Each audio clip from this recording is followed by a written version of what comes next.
always cool stuff at Cars and Coffee. It's a very fast car. That's a very fast car. This, I have no idea. It just looks awesome, if nothing else. Ladies and gentlemen, the man, the myth, the legend. Blake McBride. Yeah. There's Aston Martin.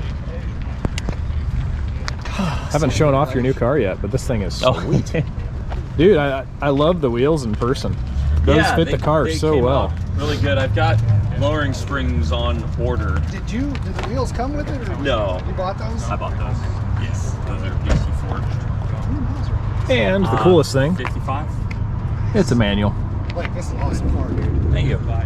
Yeah, I just bought, so I've got lowering springs for it, and then headers and high flow cats. Nice. When's power out coming?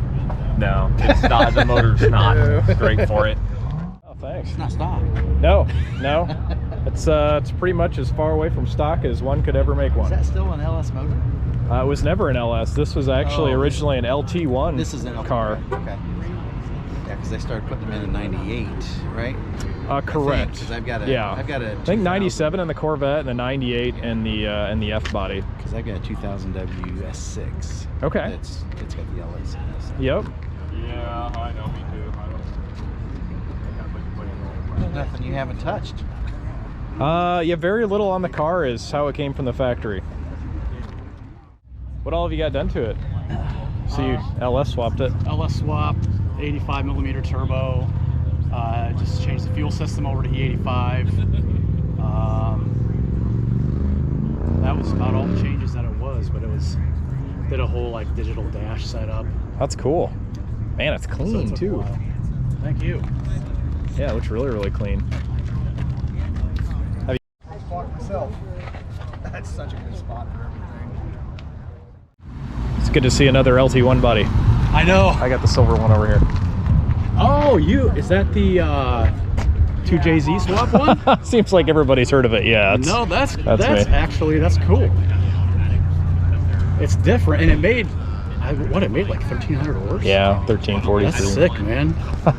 What kind of boost were you running? Well, I don't know exactly because I wasn't in the car. My guess is on the cooler day, probably around 47, 48 pounds. Yeah, A lot.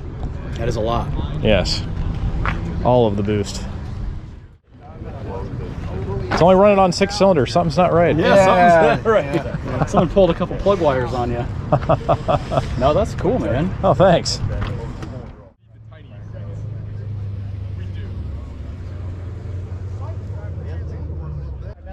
So what's it running right now? Because I'm guessing it's not on 1300.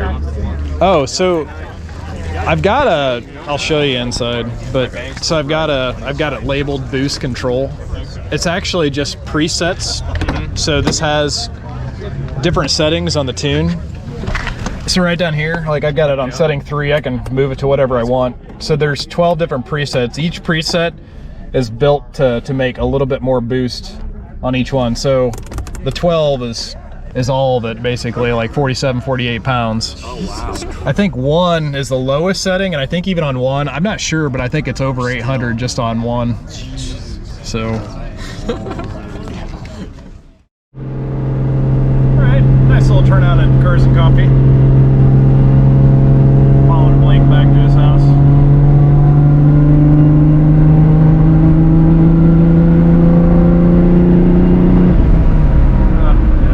I don't think I'm ever going to get tired of that noise. Other people are probably annoyed with it. I really like it though. Blake's Garage. The car's home away from home for a long period of time, but not any time recently, which I'm sure this man is happy about. All right. I like to keep it that way too, so I don't bother him any more than I've already bothered him with this. So now we're going to work on dead boost gauge is probably #1 priority. And then if we could get the fuel pressure gauge swapped out too, that'd be cool.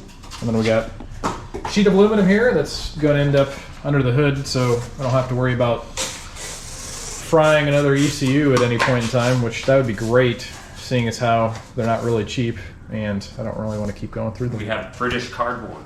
British cardboard. British cardboard. Dude, So imported British cardboard. Wessex.co.uk. co.wessexpackage.co.uk. It's British cardboard, That's impressive. fancier than normal cardboard. So now I've got an American-made car with a Toyota-powered engine from Japan, and we're using British cardboard. It's a multi-nation effort. Right, team effort. Go team. So basically, we're gonna try and rig nut that underneath the. We'll put bolts in it. Okay. But I'll put riv nuts in this, so that it can just get unscrewed. Nice. Protective shield installed. There's nice rib nuts in there. That way when the water goes down the channel, I don't mind it so much going back there, but right on top of the ECU should prevent that. So typical Blake fashion. Something like that I probably would have worked on for like 3 hours, and you had it done in like 25 minutes. I figured we should do that first because you may get wet on the way home possibly. Yeah, you may be right. Onto the gauges.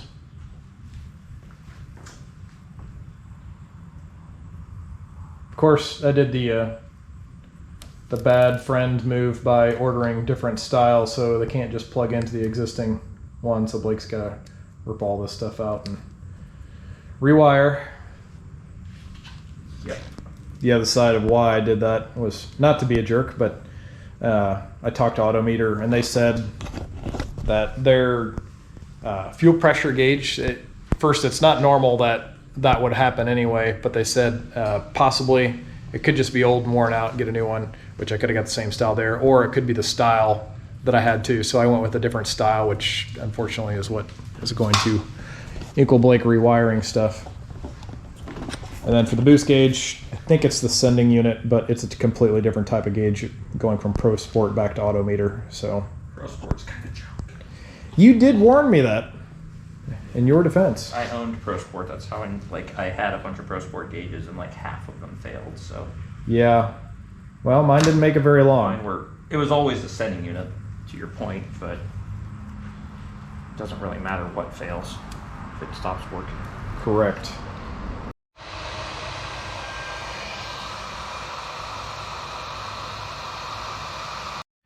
All right, so we got all the gauges done now. All these fancy ones, change colors, actually work as they're supposed to. I'll have to find out on the fuel pressure, but I'm assuming that fixed our problem. Boost.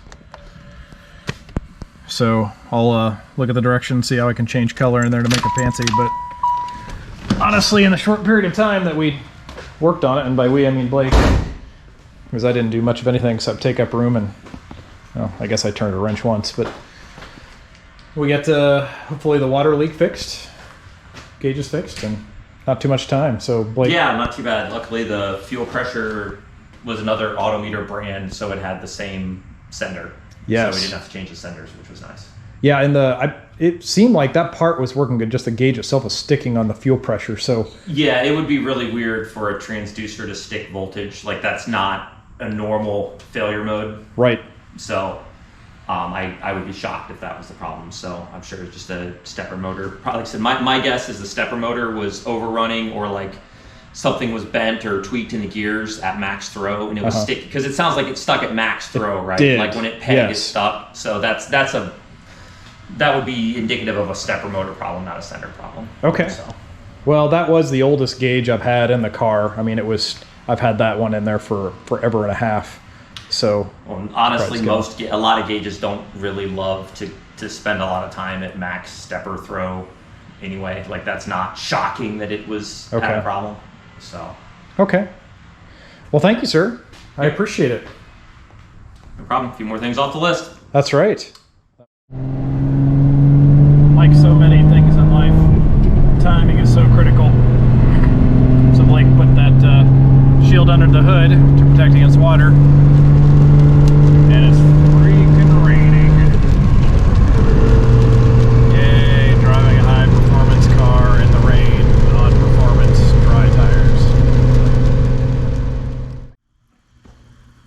So, successful day. Got a car show in. Wasn't a huge turnout, but still some pretty cool stuff. Got my gauge is working. Got that going for me. Got some water on the top of it, but clearly all the important things underneath with the Haltech is dry. So I'd say all in all, not a bad day. Thanks for joining us. We'll see you next time.